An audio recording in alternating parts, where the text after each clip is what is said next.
So, hallo zusammen.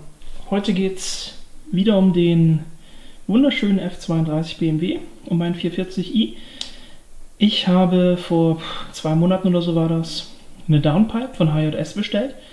Die ist jetzt letzte Woche gekommen. Ich hatte noch keine Zeit reinzuschauen, das heißt, wir schauen jetzt einmal gemeinsam rein und dann versuche ich das Ding auch gleich zu verbauen.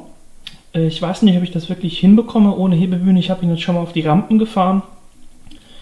Muss ich mal schauen, ob das reicht vom Platz oder ob ich das dann doch abbrechen muss und auf einer Bühne machen. Das wird sich zeigen. Jetzt schauen wir erstmal rein, was hier drin ist.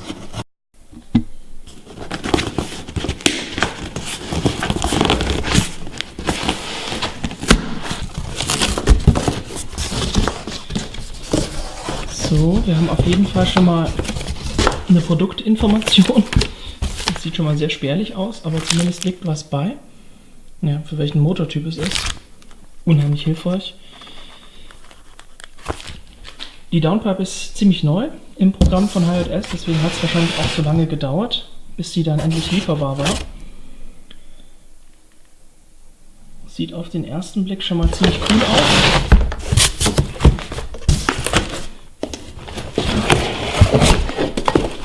Wirklich leicht ist sie nicht. Hier haben wir jetzt so ein spezielles Hitzeschild aus dem Rennsport. Wir haben hier unten so ein flexibles Stückchen Rohr.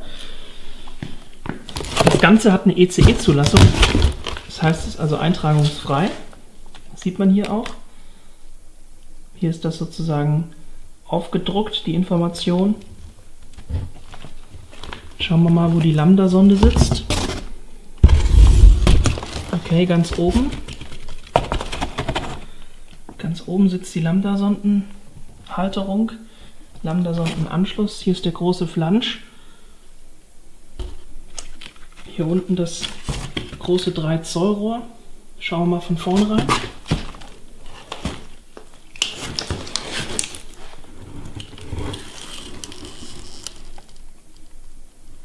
Ist jetzt schwer zu erkennen. Das Wabennetz ist auf jeden Fall größer als beim Original. So, hier sehen wir jetzt das Wabennetz des Katalysators. Das Ganze ist jetzt ein 300-Zellen-Katalysator. Der ist also durchgängiger als der Originale. Dadurch verspricht man sich eben ein bisschen mehr oder ein bisschen schnelleres Ansprechverhalten, ein bisschen mehr Leistung, ein bisschen mehr Drehmoment. Das müssen wir alles schauen. Wie gesagt, mal gucken jetzt am Auto, ob wir das Ding überhaupt verbaut bekommen ohne Hebebühne. So, nun geht es an die Demontage des Unterbodens, aber nochmal ganz kurz eine Sache, die mir wichtig ist. Bei der HJS Downpipe fehlt ein Dichtungsring, beziehungsweise der ist im Lieferumfang nicht enthalten. Hier außen sieht man hier so einen Ring, ich mache hier nochmal die Markierung mit dem Pfeil. Dieser Ring, der muss gefüllt werden mit einem speziellen Dichtungsring. Dieser Dichtungsring, der ist an eurer originalen Downpipe vorhanden, das heißt, dort müsst ihr den entnehmen und an diese neue HJS Downpipe einsetzen. Da müsst ihr vorsichtig sein, den kriegt man raus, ist ein bisschen ein Gefummel. Leider ist da keiner dabei gewesen. Ich weiß nicht, ob das jetzt nur bei mir so war oder ob das ein generelles Problem ist. Das auf jeden Fall zur Info für euch. Wie gesagt, jetzt hier sehen wir, wie ich den Unterboden demontiere. Einmal vorne an der Frontstoßstange sind Schrauben, da komme ich jetzt schlecht hin. Das ist jetzt noch die alte Version des Splitters, den habe ich dann irgendwann mal auf der Autobahn verloren. Ich habe ja mittlerweile den M-Performance-Splitter, der bombenfest sitzt und bei dem man keine Probleme hat, die Frontstoßstange zu lösen, da das ein sehr durchdachtes System ist. Hier sieht man aber auch eben bei diesen billigen Nachbauteilen, die sind da so schlecht gefertigt, dass man da an die originalen Schrauben nur sehr, sehr schwer rankommt. Ich habe es dann geschafft. Wie gesagt, hier vorne sind einige Schrauben und dann eben, wie man es hier sieht, über den Unterboden verteilt. Auch nochmal an verschiedenen Stellen, es sind glaube ich insgesamt 12 oder 16 Schrauben.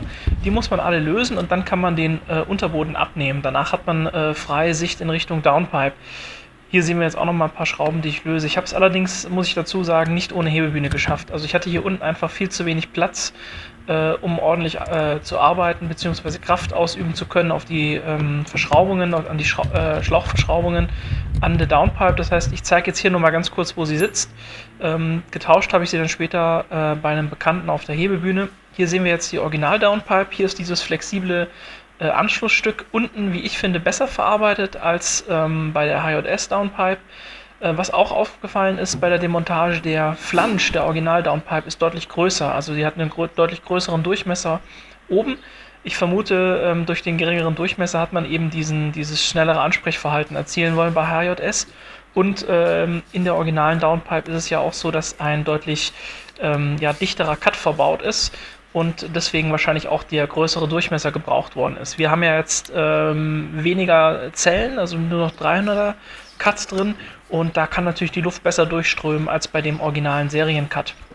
Hier oben ist das Ganze einmal verschraubt mit so einer Art Schelle, die muss man lösen, und eben unten am Ausgang des Katalysators ist eben auch nochmal eine normale Auspuffschlauchschelle, die muss man auch lösen, dann den Auspuff so leicht nach hinten drücken und dann bekommt man es raus. Jetzt nochmal ein paar Impressionen von der Downpipe. Bis dann, ciao!